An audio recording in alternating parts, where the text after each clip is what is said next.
They said it looked ridiculous. A boot rail hung from the ceiling, right above the stove.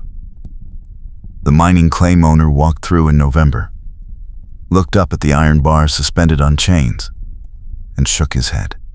He said a man who cuts timber for a living ought to know better than to hang laundry hardware in a stove room. The neighbors laughed when they saw it. One of them asked if the next improvement would be a clothes press bolted to the chimney. Another said the whole setup looked like something a railroad cook might rig in a bunkhouse, not a proper homestead. The problem wasn't the mockery. It was the cold that was coming. Then January showed up. The builder had spent 8 seasons running a portable sawmill in western Montana canyon country. And he understood wood and heat the way most men understood daylight. He had watched crews waste half their cordwood trying to dry socks over open fires, and he had seen frostbite take toes because wet boots never got warm enough to wear the next morning. He knew that heat rises, and he knew that the hottest air in any cabin sits up near the ceiling doing nothing useful, unless you put something up there to use it. So, he built the rail. The cabin sat tucked into a south-facing hillside, about 6 miles up a canyon that funneled wind like a rifle barrel. The north wall was bermed 3 feet deep into the slope, and the roofline followed the curve of the hill, so drifts would slide over instead of piling up against the structure. The design borrowed from the old country, the sort of thing you might see in a tale about hillside cottages, but built with Montana fieldstone and ponderosa pine instead of storybook timber. The entry was the boldest part. 2 vestibules, one outside the other, each with its own heavy door, and a set of drift boards that could be slid into place when the wind turned serious. The outer vestibule was just wide enough for a man to step in, shake off snow, and close the first door before opening the second. The inner vestibule was deeper, with hooks for coats and a bench for pulling off boots. The whole setup added maybe 10 feet of airlock between the outside cold and the living space, and it kept the main room stable, even when someone came in covered in snow.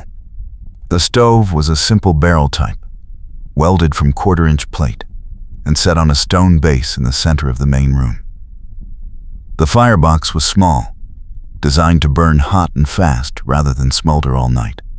A 6-inch pipe ran straight up through a ceiling box packed with sand and clay, then out through the roof with a spark cap on top. The builder had rigged the boot rail 18 inches below the ceiling, directly above the stove. It was a length of 1/2-inch iron rod, bent into a rectangle about 3 feet by 2 feet, and hung from the ceiling joists by 4 short chains. The whole assembly could swing a little if you bumped it, but it was stable enough to hold 4 pairs of wet boots without tipping. The heat rising off the stove would hit the boots from below, and the dry air up near the ceiling would pull moisture out faster than any floor-level drying rack ever could. That was the theory. The execution was simple ironwork, the kind of thing a sawyer could manage with a forge and an afternoon. The mining claim owner came by in early December. He walked in, looked up, and said the rail would warp the boots. He said leather needs slow heat, not a blast from above, and hanging boots upside down would crack the stitching. He said the whole idea showed a misunderstanding of how materials behave under stress. The builder listened, nodded, and kept working.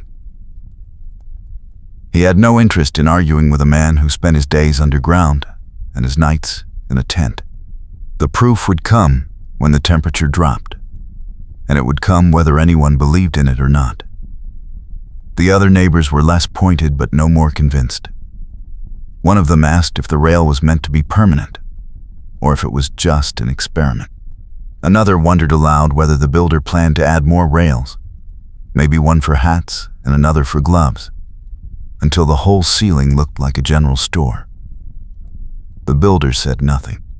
He finished the installation, hung 4 pairs of his own boots on the rail to test the weight distribution, and adjusted the chain lengths until the whole thing sat level. The build had taken most of October and November. The foundation was fieldstone pulled from the canyon floor, laid dry with clay chinking in the gaps. The walls were ponderosa logs, notched tight and chinked with oakum and clay. The north wall was backed by 3 feet of earth, tamped in layers and held by a low retaining structure made of stacked stone. The roof was layered.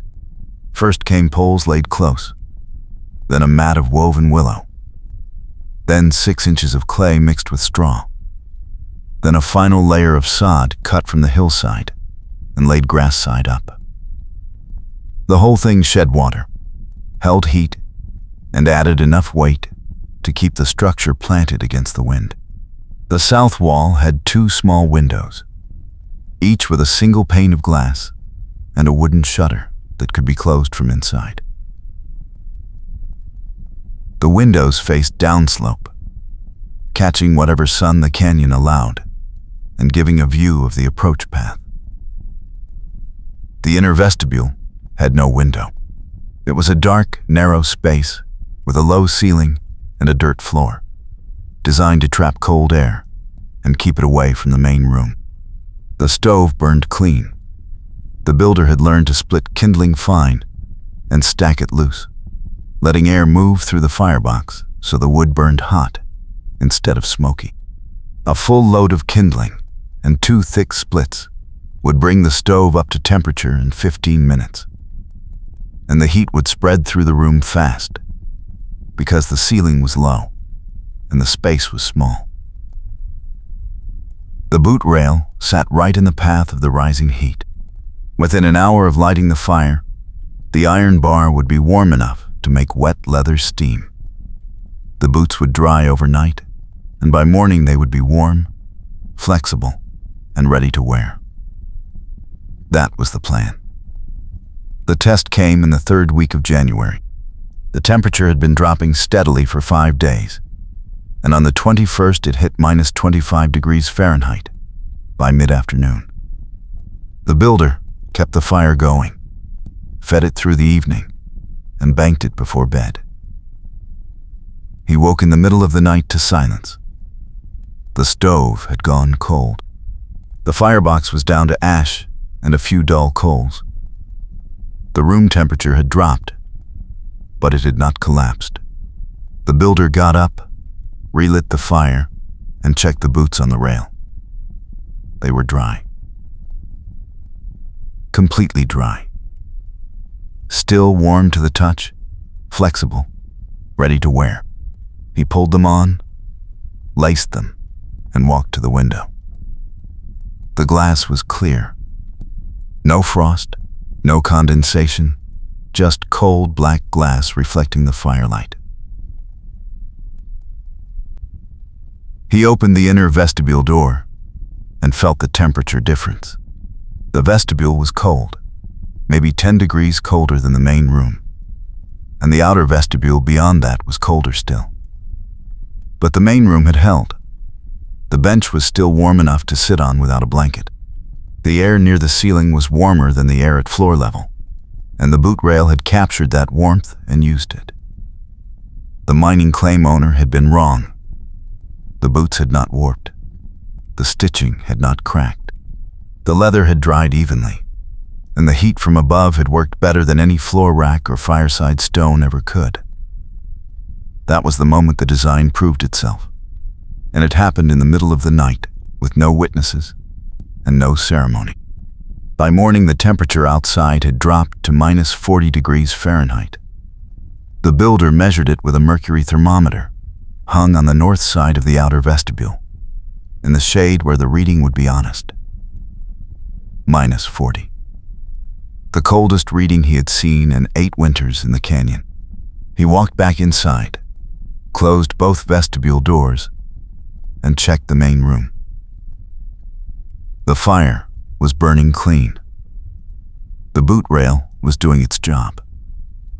The windows were clear. The room temperature was holding somewhere near 60 degrees. Maybe a little less, but stable.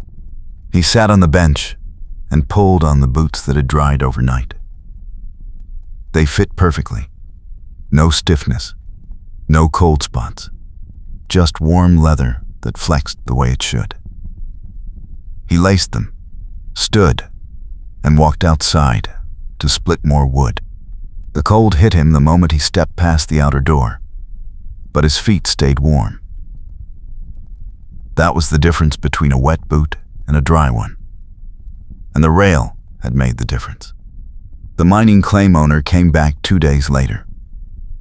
He walked up the approach path, knocked, and waited in the outer vestibule. The builder opened the inner door and waved him in. The claim owner stepped through, closed the outer door behind him, then opened the inner door and stepped into the main room.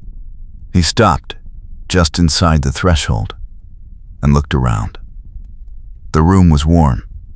The windows were clear.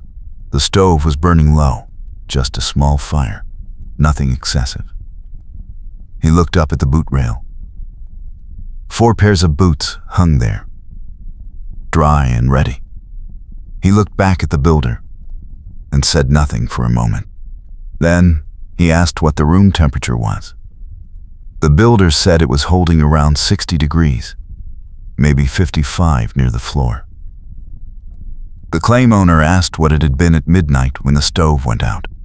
The builder said he had not measured it precisely, but the bench had stayed warm enough to sit on without discomfort, and the boots had stayed dry. The claim owner nodded. He said that was 72 degrees of difference between outside and inside, held with a dead stove and a handful of coals. He said he had not believed it possible. He said the rail was the smartest thing he had seen in the canyon, and he wanted to know how to build one. The builder explained the design in practical terms. The rail was 1/2-inch iron rod, bent into a rectangle and hung by chains from the ceiling joists. The chains were short, just enough to position the rail 18 inches below the ceiling and directly above the stove. The iron needed to be heavy enough to hold the weight without sagging, but not so heavy that it would pull the ceiling joists down over time. The chains needed to be adjustable, so the rail could be leveled after installation. The whole assembly had cost maybe $2 in materials and an afternoon of work at the forge. The claim owner asked about the placement. The builder said the rail had to sit directly in the rising column of heat from the stove, and it had to be high enough to stay out of the way, but low enough to load and unload boots without a step stool. 18 inches below the ceiling was the sweet spot. Any higher, and the heat would spread too thin. Any lower, and the rail would interfere with movement around the stove. The claim owner nodded, pulled a pencil from his coat, and sketched the design on the back of an envelope. He said he would build one by the end of the week. Word spread fast in a small canyon. By the end of January, 3 more families had come by to see the rail and ask questions. The builder showed them the setup, explained the reasoning, and offered to help with the ironwork if they needed it. 2 of them built rails within the week. The third waited until February, then built a larger version with space for 6 pairs of boots and a shelf below for gloves. All of them reported the same results.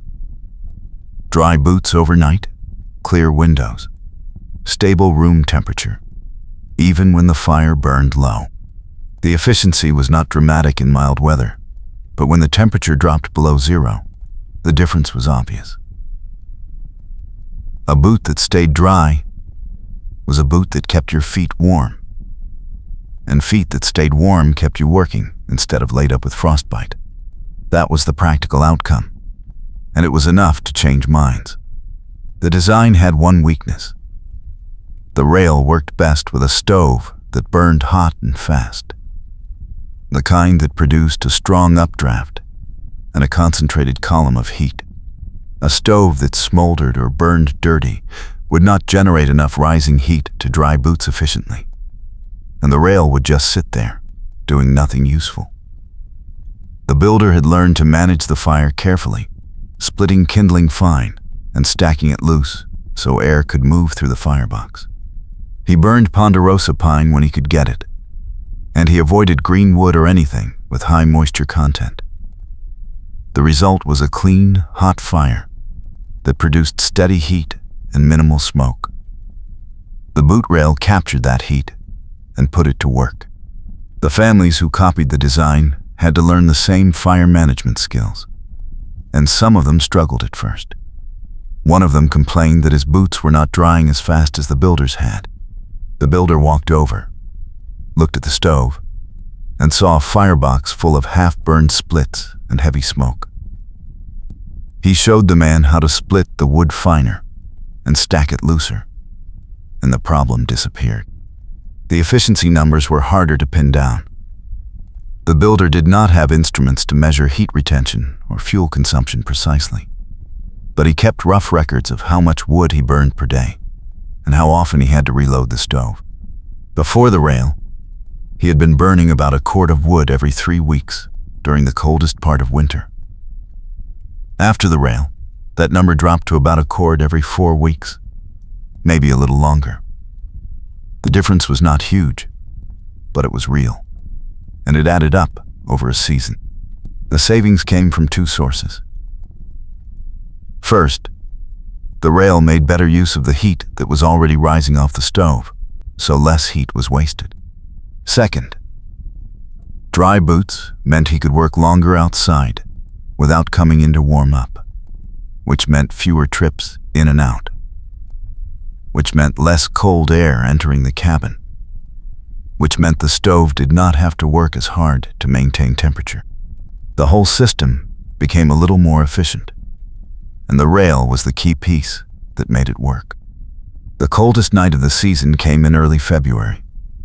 The temperature dropped to minus 42 degrees Fahrenheit and stayed there for 18 hours.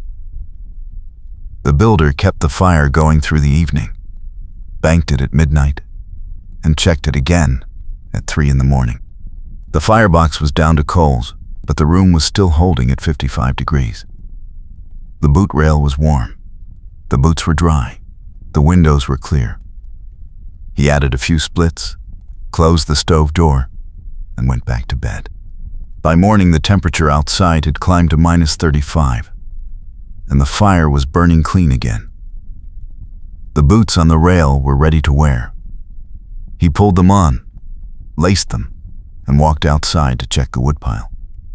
The cold was brutal, but his feet stayed warm, and that made all the difference. He worked for 2 hours splitting wood and stacking it under the eave on the south side of the cabin, then came back inside, hung his coat, and set his boots on the rail to dry. By evening, they were warm and ready again. The neighbors who had built rails reported similar results. One of them said his cabin had stayed livable through the entire cold snap, without burning more wood than usual. Another said his wife had stopped complaining about wet boots dripping on the floor, because now the boots went straight to the rail and stayed there until they were dry.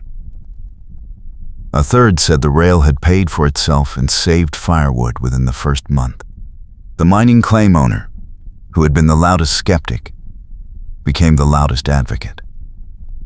He told anyone who would listen that the rail was the single best cold weather improvement he had seen, and he could not understand why more people were not building them. By the end of February, 7 families in the canyon had installed boot rails, and all of them were using the same basic design. 1/2-inch iron rod, bent into a rectangle, hung by chains from the ceiling joists, positioned 18 inches below the ceiling and directly above the stove. Simple, cheap, effective. The builder made one more refinement in March. He noticed that the chain sometimes collected condensation when the room temperature swung quickly, and the condensation would drip down onto the stove or the floor. He solved the problem by wrapping each chain in a sleeve of leather, cut from an old boot, and tied in place with wire. The leather absorbed the condensation and kept it from dripping, and it also insulated the chains slightly, which reduced the temperature swing that caused the condensation in the first place. The fix took less than an hour, and it worked perfectly. He mentioned it to the neighbors who had built rails, and most of them adopted the same solution. One of them suggested using oiled canvas instead of leather, which also worked. The point was that the design could be adjusted and improved as problems came up, and the basic concept was sound enough to handle variations. Spring came late that year. The snow did not clear until mid-April, and the nights stayed cold well into May. The boot rail stayed in use longer than usual, and by the time the weather finally warmed enough to go without it, the builder had logged a full season of data. He had burned about 20% less wood than the previous winter, and he had not suffered a single case of frostbite or even serious cold feet. The boots had dried overnight every time, and the room temperature had stayed stable even during the coldest snaps. The rail had done exactly what it was designed to do, and it had done it quietly, without drama, without requiring constant attention. That was the mark of a good design. It worked when you needed it, and you did not have to think about it. The mining claim owner asked the builder if he planned to write up the design and share it more widely. The builder said no. He said the design was too simple to need documentation, and anyone who wanted to build one could just come look at his and copy it. The claim owner said that was short-sighted, that a written record would help people who were not in the canyon and could not visit in person. The builder said that anyone who needed a boot rail badly enough would figure it out on their own, and anyone who did not need it would not build it no matter how detailed the instructions were. The claim owner dropped the subject. The builder had made his point, and there was no sense arguing about it. The rail existed, it worked, and people who needed it could see it and copy it. That was enough. By summer, the rail was just part of the cabin, no more remarkable than the stove or the windows. The builder left it in place year-round, and it stayed there through the warm months doing nothing, waiting for the next winter. When October came and the nights started getting cold again, he hung the first pair of wet boots on the rail and lit the fire, and the cycle started over. The rail dried the boots overnight, just as it had the year before, and the room stayed warm, and the windows stayed clear. The design had proven itself, and it had become ordinary. That was the best outcome. A good tool does not need to be celebrated. It just needs to work. The second winter was colder than the first. The temperature dropped below zero in mid-November and stayed there through December. The rail handled it without trouble. The builder kept the fire going, hung his boots on the rail every night, and woke to dry, warm boots every morning. The room temperature stayed stable, the windows stayed clear, and the fuel consumption stayed low. The neighbors who had built rails reported the same results. The system worked, and it kept working, season after season. The mining claim owner, who had once called the rail ridiculous, now recommended it to anyone who asked about cold weather cabin design. He said it was the single most effective heating efficiency improvement he had ever seen, and he could not imagine going back to drying boots on the floor or near the firebox. The builder said nothing. He had known it would work, and now everyone else knew it too. That was enough. The third winter brought a new challenge. A heavy snow in January collapsed part of the roof on one of the neighbors' cabins, and the family had to move in with another neighbor while repairs were made. The builder offered to help, and he spent 2 weeks working on the roof replacement. During that time, he stayed in the damaged cabin, keeping a small fire going to prevent further damage, and sleeping in the corner that was still weather-tight. The cabin had no boot rail, and he noticed the difference immediately. His boots stayed wet overnight, and his feet were cold every morning. He dried the boots as best he could by the firebox, but it was slow and inefficient, and the boots never got fully dry. By the end of the first week, he had rigged a temporary rail using a piece of scrap iron and some rope, and the problem disappeared. When the roof was finished and the family moved back in, the builder showed them the temporary rail and suggested they build a permanent one. They agreed, and by the end of February, they had a proper rail installed, identical to the builder's original design. The design spread beyond the canyon that spring. A family from the next valley over heard about the rail and came to see it. The builder showed them the setup, explained the reasoning, and gave them the measurements. They built one when they got home, and they told their neighbors, and within a year there were boot rails and cabins throughout the region. The basic design stayed the same. Half-inch iron rod, bent into a rectangle, hung by chains from the ceiling joists, positioned directly above the stove. Some people made it larger. Some made it smaller. Some added shelves for gloves or hats. But the core concept never changed. The rail captured rising heat and put it to work drying boots. And it did the job quietly and efficiently, winter after winter. The builder never sought recognition for the design. He had solved a problem that needed solving, and he had shared the solution with anyone who asked. That was the extent of his involvement. He did not patent the rail, did not write instructions, did not promote it beyond his immediate circle. The rail spread because it worked, and people who saw it working wanted one of their own. That was the natural way for good ideas to move, and the builder was content to let it happen without interference. He kept his own rail in place, used it every winter, and made small improvements when problems came up. The leather sleeves on the chains were one improvement. A slight adjustment to the chain length was another. A reinforcement on one corner of the iron frame was a third. Each change made the rail a little better, and each change was simple enough that anyone could copy it. The coldest winter on record came 5 years after the rail was built. The temperature dropped to minus 48 degrees Fahrenheit in late January and stayed below minus 30 for 2 solid weeks. The builder kept the fire going, hung his boots on the rail every night, and woke to dry, warm boots every morning. The room temperature stayed stable, the windows stayed clear, and the fuel consumption stayed reasonable. The rail worked exactly as it had from the beginning, and the builder had no complaints.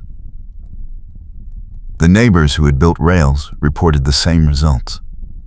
The families who had not built rails struggled. Several of them came by to ask for help, and the builder showed them the design, just as he had shown dozens of others over the years. Some of them built rails immediately. Some of them waited until the cold snap passed, then forgot about it until the next winter. That was human nature, and the builder did not waste energy trying to change it. The boot rail above the stove became a standard feature in the canyon, as common as a woodpile or a water barrel. New families moving into the area heard about it and built one before their first winter.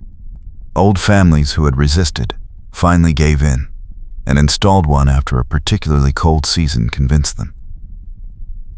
The design stayed simple, and the materials stayed cheap, and the results stayed consistent. Dry boots overnight, stable room temperature, reduced fuel consumption. The rail did not solve every cold weather problem, but it solved the one it was designed to solve, and it did it well enough that people stopped questioning it. The builder lived in the earth-bermed cabin for another 20 years, using the rail every winter, refining it slightly over time, and showing it to anyone who asked. When he finally left the canyon, the cabin and the rail stayed behind, and the next family to move in used them both without modification. The rail was still there, still working, still doing the job it had been built to do. The mining claim owner, who had once called it ridiculous, told the new family that it was the best cold weather feature in the canyon, and they should never take it down. They never did. The end. The rail outlasted the builder. When he left the canyon in the early 20s, the cabin passed to a young couple who had just married and were looking for a place to start. They moved in during the summer, cleaned the place out, made a few repairs, and settled in before the first snow. The rail was still hanging above the stove, exactly where the builder had left it. The young husband asked around about it, and 3 different neighbors told him the same story. The rail dried boots overnight, kept the room warm, and used almost no extra fuel. They said it was the best feature in the cabin, and they warned him not to take it down. He had no intention of doing so. When the temperature dropped in November, he hung his boots on the rail for the first time, and by morning they were dry and warm. His wife hung her boots on the rail the next night, and they dried just as quickly. The couple used the rail every winter for the next 15 years, and they never had a single problem with it. The design continued to spread. A logging crew working up the canyon in the late 20s built a bunkhouse and installed a boot rail before the first crew even arrived. The foreman had heard about the rail from one of the older sawyers, and he made sure it was part of the plan from the beginning. The bunkhouse rail was larger than the original, sized to hold 20 pairs of boots instead of 4, but the principle was identical. Iron rod, chains, positioned above the stove. The crew used it all winter, and the boots dried overnight, every night, without fail. When the logging season ended and the crew moved on, the bunkhouse stayed standing, and the rail stayed in place. Other crews used it in later years, and the rail kept working, season after season, doing the same job it had always done. The mining claim owner, who had mocked the rail when it was first built, eventually installed one in his own cabin. He did not talk about it much, and he did not admit that he had been wrong, but the rail appeared above his stove one autumn, and it stayed there. His neighbors noticed, and a few of them made quiet jokes about it, but no one pressed the issue. The claim owner used the rail every winter, and his boots dried overnight, and his cabin stayed warm, and his fuel consumption dropped. Those were the results that mattered, and the results spoke for themselves. By the time the claim owner sold his property and moved out of the canyon in the early 30s, boot rails were standard equipment in every cabin within 10 miles. The design had become invisible, absorbed into the background of ordinary life, which was exactly what a good tool should do. The Depression years brought hard times to the canyon, and several families left to look for work elsewhere. The cabins they left behind stayed empty for months, sometimes years, but the boot rails stayed in place. When new families moved in, they found the rails already installed, and they used them without question. The rails required no maintenance, no adjustment, no explanation. They simply worked, and that was enough. One family that moved into an abandoned cabin in 1934 had never heard of a boot rail before, but they figured out what it was for within a week, and they used it all winter. When spring came and the husband was talking to a neighbor, he mentioned the rail and asked who had come up with the idea. The neighbor told him the story, or at least the version of the story that had survived 20 years of retelling. The details were a little fuzzy, and the timeline was a little off, but the core facts were still accurate. A sawyer had built the first rail in the canyon. It had worked better than anyone expected, and it had spread from cabin to cabin until everyone had one. The Second World War brought changes to the canyon. Young men left to serve, and families moved away to work in the shipyards and factories on the coast. The population dropped, and some of the cabins were abandoned permanently. But the boot rails stayed behind, hanging above cold stoves and empty rooms, waiting for someone to need them again.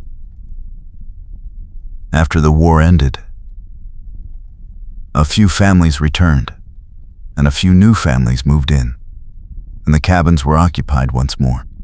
The rails were still there, still functional, still doing the job they had been built to do. One returning veteran, who had grown up in the canyon and spent 3 years overseas, walked into his family's old cabin in 1946 and saw the boot rail above the stove, exactly where it had been when he left. He hung his boots on the rail that night, and they dried by morning, just as they had when he was a boy. The rail had not changed, and the method had not changed, and the results had not changed. That continuity was a small comfort in a world that had changed drastically, and he was grateful for it. The arrival of electricity in the late 40s changed the canyon more than the war had.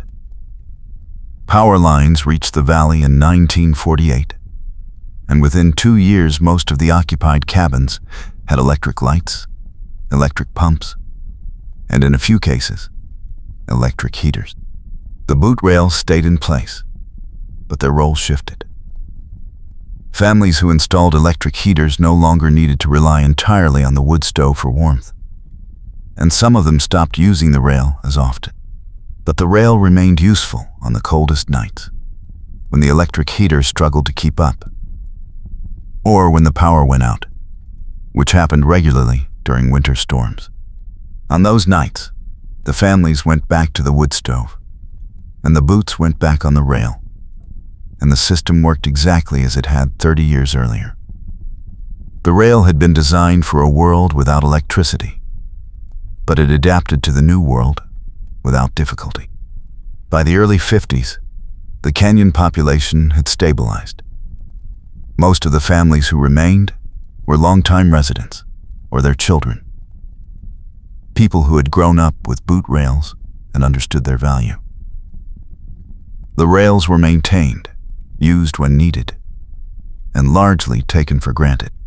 That was the natural endpoint for any successful design. It solved a problem so thoroughly that people forgot the problem had ever existed. The young couple who had moved into the builder's cabin in the 20s were still there, now middle-aged, and their rail was still hanging above the stove. They had raised 2 children in that cabin, and both children had learned to hang their boots on the rail every winter night. When the children grew up and moved to their own places, they built boot rails without being told, because that was simply what you did if you lived through a Montana winter. The builder himself had left the canyon decades earlier and had not returned.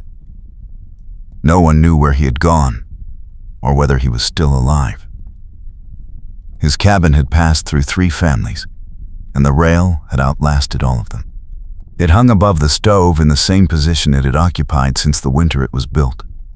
Iron rod darkened with age, chains worn smooth from years of use, leather sleeves cracked but still functional.